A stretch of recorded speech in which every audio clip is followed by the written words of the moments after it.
What's up everyone, Pete Coco here. I am a headshot and a portrait photographer with a studio in New York, and today's video is all about the Fuji X-T4 and the best settings for your camera. Now, this guide is good for beginners if you just got the camera, or if you're advanced and you want to just try some different settings or make the camera work better for you. So before we get started, please gently press that like button, subscribe to my channel, and share this video if you so desire. I picked up my X-T4 about 6 months ago, and it took a little bit of time to get used to the camera. In fact, at first I wasn't really happy with the camera, but making these small adjustments and tweaks can really make a major difference in the quality of the photos and the quality of the user interface. So the first thing I want to talk about is setting up the screen brightness. Now, as I said, when I first got the camera, I wasn't thrilled with the results I was getting. And I remember the first night I went out with the camera, I was trying out the different film simulation modes and using the EVF primarily to take the photos. But every time I would set a photo, and I shoot manually pretty much almost exclusively, I would take the photo and then it would pop up on the LCD screen and it would look very different, and I didn't like it. So I never had that issue with my X Pro 1, which I still love and use. In fact, the X Pro 1, the LCD and the EVF both look exactly the same. So it's a very intuitive and easy way to use the camera, and what you see is what you get. And then even getting those images on the computer looks the same. When I did it with my X-T4, at first, they didn't look the same. In fact, the EVF looked much more contrasty than the LCD screen, so it really threw me off. So what I did was I made a small tweak. So let me show you. So if you go into the menu and you go into the wrench menu and you go to screen setup, what worked for me was setting the EVF brightness to -2 and then setting the LCD brightness to -1. So after I did that, everything looks now pretty much the same on both screens, and it just makes the whole experience much more intuitive and a lot more fun to use. Obviously, if your screen looks different from your other screen and from your laptop, that's going to throw you off. So that's the first thing I would do, and that worked really well for me. Okay, so the next settings I want to talk about, this is a little bit more involved. I want to talk about the autofocus. Now, the first thing that I've changed completely in the way I shoot, and this is with all of my mirrorless cameras, is I'm now shooting almost exclusively in continuous focus. So on the Fuji, you have the little dial on the front of your camera, and it says MCS. S is single autofocus, meaning the camera will not fire the shutter unless you press the button all the way and it's achieved focus. In C setting, continuous autofocus, the camera will continue to focus and you'll be able to even take a photo whether or not the camera is in focus. So continuous has traditionally been used for sports and action. But in the old days, I never used it because I found it to be very unreliable, and I found that most of my photos were blurry instead of sharp at all. But that's all changed with the better focus systems in the newer cameras. And so now the first thing I would suggest to you is set your focus to C and shoot in continuous autofocus. It really will make a difference. Now the next step is to go into the menu of the camera, and you're going to go to the second menu on the camera, which is the AF/MF menu, autofocus manual focus. And you're going to go to the second option, which is AF mode. Now, if you click on AF mode, you have 4 options there. And it says single point, zone, wide/tracking, or all. So go ahead and click on the 4th option, all, and I'm going to explain to you why that's the best way to set it. When you set that to all, basically that sets up a shortcut where you can change the focus settings without going into the menu. So once it's set to all, the only thing you have to do if you want to change the focus method is click on the AF joystick, push it in. Now, when you push it in, the autofocus settings pop up. And if you want to change from one mode to another, you just use the command dial, the rear command dial. Now, as I do that, it's going to go through the different zone track. It's going to go from tracking to single point, different size single point. Then it's going to go to zone. Then it's going to go back to tracking. So you can easily switch through all of the focus modes without having to go back and forth into menus. This is super cool, very intuitive, very easy to do, and very easy to do on the fly. Now, once you've locked in these settings on the autofocus, go ahead and push the joystick in so you get the AF menu, and make sure it's on tracking. Now, tracking will track your subject. So if you're taking portraits, if you're taking people pictures, anything like that, tracking is a great way to use the camera.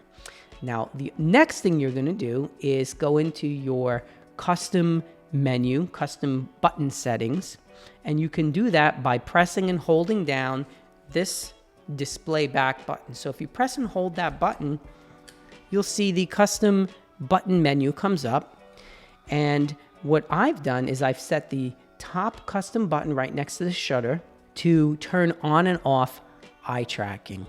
So by pressing this button now, I can turn on the eye tracking focus or turn it off depending on what I'm photographing. This makes it a lot easier as well. Now you have two shortcuts really, kind of to hack into the AF system without having to go into multiple menus. So if you're taking pictures like I do often of my kids, I can hit that button when I'm tracking them and I want to take a portrait. But if they're just playing and hanging out and doing whatever, and I'm not necessarily going for a close-up portrait, I can shut off the eye tracking, and then it just tracks their movement or their face or their body. So you can fine-tune the tracking that way. The next thing I would suggest is if you're not using the camera in the tracking mode, use it in one of the wide zone modes. Now, I never used these modes really in the past either, but I find that they work really well in this camera. And the cool thing is if you're set into one of the larger zone modes, and zone just means the camera's going to select a chunk of autofocus points situated around where the subject is. If you're in that mode and the camera detects a face and an eye, it'll automatically go back to face detect and eye detect. So it's kind of the best of both worlds. So that's basically how I have the autofocus set up. Now let's talk about film simulation modes. Now, everyone who has a Fuji loves the film simulation modes. It's one of the greatest parts of these cameras. It's one of the things that we love to buy the cameras for. And I've done a lot of experimenting with the different modes in the camera, and I've come to a very simple conclusion that I think is going to make it a lot easier for you to just have some go-to settings. So outside of using it in the standard setting, which is the Pro Via mode, I've come to love two different modes the most. Let's talk about the first one. The first one is the Eterna Cinema mode. What I love about this mode is that it kind of mutes the colors and the contrast a little bit, but not too much. And it still renders skin tones really beautifully, but it gives it a little bit of a vintage look, but it just doesn't feel over the top to me. And I feel like sometimes the Pro Neg and the Fuji Chrome modes, the Chrome modes in the camera, sometimes they feel a little bit too heavy for me unless I want a very specific look. But if I'm just going for like an awesome general portrait mode, I really love Eterna. I feel like Eterna is the balance between all of the other simulation modes that really just nails it perfectly. So I would suggest you try that mode out for your portrait photography, because it's going to give you a little bit of a look, but it's not going to be like a heavy-handed filter. That's what I really love about it. Not only have I used this mode for portraits, but even for flowers, for scenery. The soft sort of muted colors just really render beautifully, and it's been my go-to mode now. So if I'm shooting in color, I'm going to leave it on that. That's going to be where I leave the camera pretty much exclusively right now. Now, that might change in the future, but that's right now where I have it, and I feel like that's the best balance of all of the simulation modes. Now, the other mode that I love to use is the Acros or Acros. I don't know how to pronounce it, but the Acros filter, which is one of the black and white modes, and I do Acros plus the red filter is the way I usually use it. I love this black and white mode. It's punchy, it's contrasty, and I feel like, again, it's a very good balance. So I've been using this for portrait work. I've been using this for scenery, everything. So those are the two modes that I go back and forth with. So I would suggest you spend some time with both of those, see how you like it. I find that they're both kind of the best balance. Generally, I will still shoot with 2 cards, and I'll do RAW and I'll do JPEGs, just in case. But if I'm just out with the family, out with the kids, doing stuff like that, if it's not a professional shoot, generally I'm just gonna take the JPEGs and I'm gonna upload them right to my phone with the app and share them with my family, which is another awesome feature about this camera, which they've done very well. It's super simple to just get the wireless communication to work and then use their app, and you can get the photos right on your phone, beautiful JPEGs, in the mode you've taken them in, and share them with friends and family. So next I want to talk to you about drive modes. The first thing you're going to do is you're going to go to this selector lever right under your ISO dial, and you're going to change it from S, which means single, which basically means when you press the shutter, the camera will take one shot, and you're going to change it to CL, which is continuous low. And all that means is that as you push the shutter down, the camera will continue to take photos one after another. This is my go-to setting, but now what you want to do is you want to tweak that. So what you do is after you set it to CL, you're going to go and press the menu button, and you're going to go into the third menu list, which is the little camera icon, which is the shooting settings. And then the top of that list is drive setting. And when you go into that, you can choose the continuous low and the continuous high burst mode. So you can choose to have more or less frames per second. So I have continuous low set to 5 frames per second. Because for portrait photography, I feel like it's fast enough that you can freeze action and get what you want and what you need without having it so fast that you're basically just blowing out 50 photos of the same scene for no reason. So I have mine set to continuous low, 5 frames per second. If I do want to set it to continuous high, if I'm doing sports, I have continuous high set to 10 frames per second. And the reason I do this is because, again, I feel like the drive in this camera is so fast that for most applications, you don't need the fastest setting. And I also like the fact that it doesn't crop and it doesn't use the electronic shutter. This is all with the mechanical shutter, so you don't have to worry about, the negatives of using the electronic shutter if you set it at these settings. All right, so let's talk customizing the buttons. Now, I haven't made major changes to stuff, but I have customized some of the buttons just to make options that I like and use a lot more intuitive and easy to get to. So I already told you that this top little tiny button next to the shutter button, I've set to turn on and off the eye tracking focus. And I really like that because it's just very easy to have the camera track the scene instead of the eye if you needed to without going into a menu. Okay, now the next thing I want to talk about is the arrow keys around the menu button. And I've changed 2 of those. I've changed the bottom arrow key to pop up the burst modes. So if I do want to shoot a faster burst or a slower burst in continuous, I just have to go there without going into the drive settings. The top button, I've actually set to control the self-timer. And the reason I did that is because if I'm doing any kind of landscapes, or even if I want to jump in a portrait, have the camera on a tripod or low light, and I want to drag the shutter a little bit, I like to use that with the self-timer so I'm not touching the camera. And it took me forever to find the self-timer when I first got the camera, so that's why I did that. Now, I leave the left arrow key as controlling the film simulations. I think that works well. And I left the right arrow key for controlling the white balance. I think that's fine too. Customizing the buttons will make a huge difference in the ease of use, especially because Fuji, I still feel, even in the newer cameras, their menu system is a little finicky. It's not the most intuitive. So using some of the custom buttons to kind of tweak that to where it really makes sense for you will make the whole shooting experience easier. There's nothing more frustrating than being, in the middle of a shoot and not remembering where a setting is or trying to find a setting. It gets very frustrating. Okay, so that's what I would recommend there. Now, if you want to change any of those custom buttons, all you have to do is press the display back button, press it and hold it for a few seconds, and then the menu will pop up. And now you can go through and really change a ton of the buttons here. Now let's talk for a second about shooting in manual mode. So my preferred way of shooting with this camera is fully manual.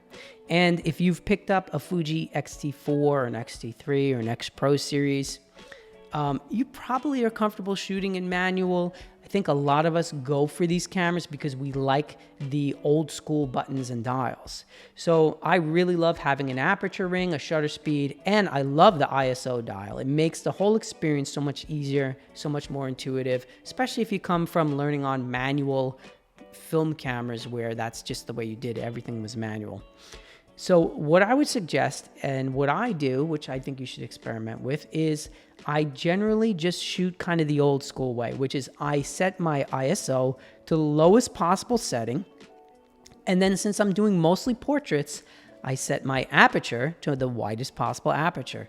So it's rare that I'm ever going to stop down unless I'm taking groups of people or if I'm taking a landscape or something like that. But if I'm taking a portrait, I'm always going to opt for the widest aperture. So once I have those two items set, then I just pick the shutter speed that makes the most sense. Now, the only thing you got to be careful about, obviously, is if your shutter speed is too slow, then everything's going to be blurry. So if I'm outside on a day where it's bright and sunny, easily I can get away with ISO 160. I set the camera to, set the aperture to 1.4, and then I just pick the shutter speed that makes sense for that. It's going to be fast enough. But say it's a cloudy day or a little overcast and you don't have that much sun, then I will crank up my ISO a little bit. And I'm not talking about like cranking it up to like really high levels. I'm talking about like ISO 400. So it's still very, very, very moderate ISO. There's gonna be barely any grain. And then I set the shutter speed to make sense for my aperture. This is sort of, I guess you can sort of call it like I'm shooting an aperture priority because I am prioritizing the aperture. Now, the reason I like to do it in manual instead of using one of the priority modes is simple. It's because I will opt to over or underexpose my image. Now, I know I can do that with the exposure compensation dial, but that's just not the way I do it. One of the coolest things to do, and what I recommend you do as you experiment with your own photography, is purposely overexpose, purposely underexpose. And I'm not talking about by like 3 stops or anything like that, but by, a third of a stop, 1 stop. You can get some really cool effects by doing this, especially if you're using the different filters.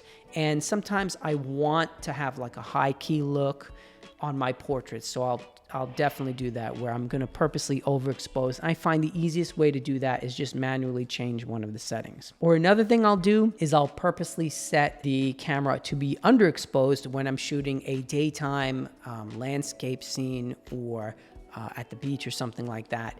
Because if you underexpose on a bright day like that, it's going to really bring in a lot more contrast, and it actually makes for really cool black and white photos too. So if you purposely underexpose on a bright day, do that and see the effect it gives you and see if you like that look too. This is why I shoot on manual. And it's so easy on this camera. You got your dials there. They do their thing. It's just not hard to make any setting changes. I don't need to use any command dials or anything if I want to tweak my aperture and shutter speed. And I find it to be very intuitive. All right, well, that's it for today. I hope that this Fuji X-T4 setup guide and settings for portraits has been helpful to you. Let me know what you think in the comments below. Try out some of these settings, see if you like them. If you have some go-to settings, I'd love to hear about that too. I know that in the comments, I always learn something, so I'm sure there's other tweaks and other methods that you guys are using that are awesome that I'd love to know about too. So leave me a comment, let me know. Don't forget to hit that like button, subscribe to the channel, and all of that business. And here's to a great day. I hope that you go out and take some awesome pictures. And I'll see you next time, everyone. Bye for now.